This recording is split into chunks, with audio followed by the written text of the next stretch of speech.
Indonesia paling aman jika Perang Dunia III terjadi. Dunia pernah mengalami masa-masa kelam saat meletusnya Perang Dunia Pertama, PDI, dan Perang Dunia Kedua, PD2. Dua peristiwa bersejarah ini tercatat sebagai perang dahsyat yang memporak-porandakan dunia. Dikutip dari Ensiklopedia Britannica, EB, ensiklopedia tertua di dunia, PDI menewaskan kurang lebih 8,5 juta tentara.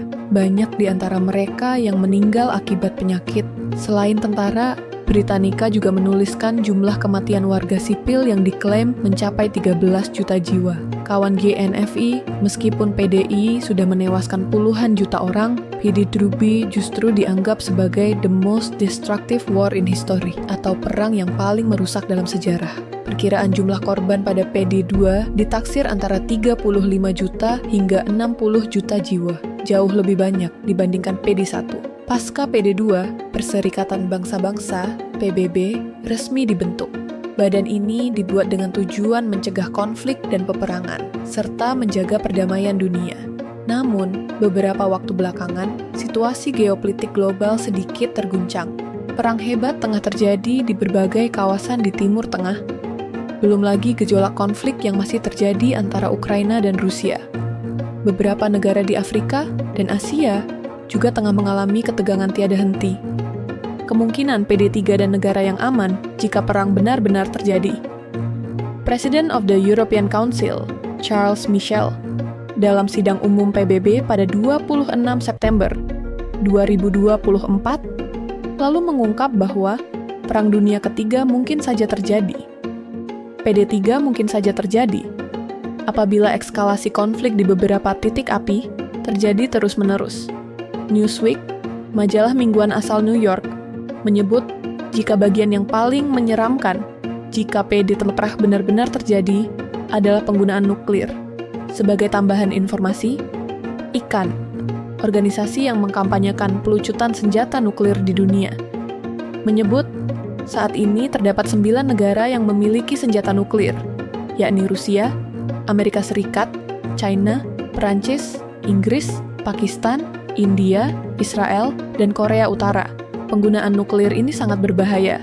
ICAN mengklaim satu ledakan nuklir di New York akan menyebabkan 500.000 lebih kematian. Senjata ini diyakini memiliki kekuatan yang jauh lebih besar dibandingkan nuklir yang pernah dijatuhkan di Hiroshima dan Nagasaki. Apabila PD3 benar-benar terjadi, terdapat beberapa negara yang dianggap aman dari perang tersebut, termasuk Indonesia.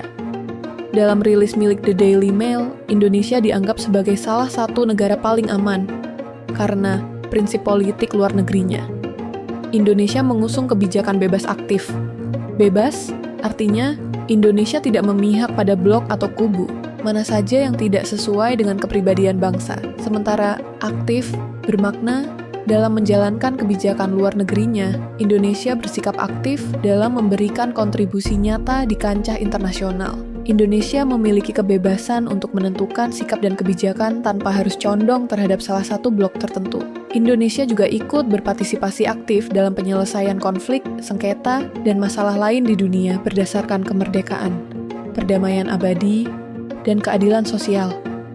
Dengan kebijakan ini, Indonesia cenderung bertindak netral dalam isu global. Indonesia juga berperan sebagai bridge builder, sebagai salah satu cara untuk ikut mewujudkan perdamaian dunia. Indonesia juga tergabung sebagai anggota Gerakan Non-Blok, GNB. Organisasi ini tidak memihak pada fakta militer manapun. Sejak awal pendiriannya, GNB ditujukan untuk menyatukan negara yang tidak ingin terlibat dalam persaingan blok Barat dan blok Timur. Selain itu, pada kepemimpinan Presiden Prabowo, Indonesia tengah menjajaki peluang untuk bergabung pada poros ekonomi global, BRICS dan OECD. Keputusan untuk bergabung dalam kedua grup besar ini ikut menunjukkan bahwa Indonesia dapat bergabung dengan multilateral grup mana saja dengan catatan tetap berada pada garis non-alignment atau non-blok. Selain Indonesia, beberapa negara yang dianggap paling aman saat PD terresim terjadi adalah Argentina, Bhutan, Chile, Fiji, Greenland, Iceland, Selandia Baru,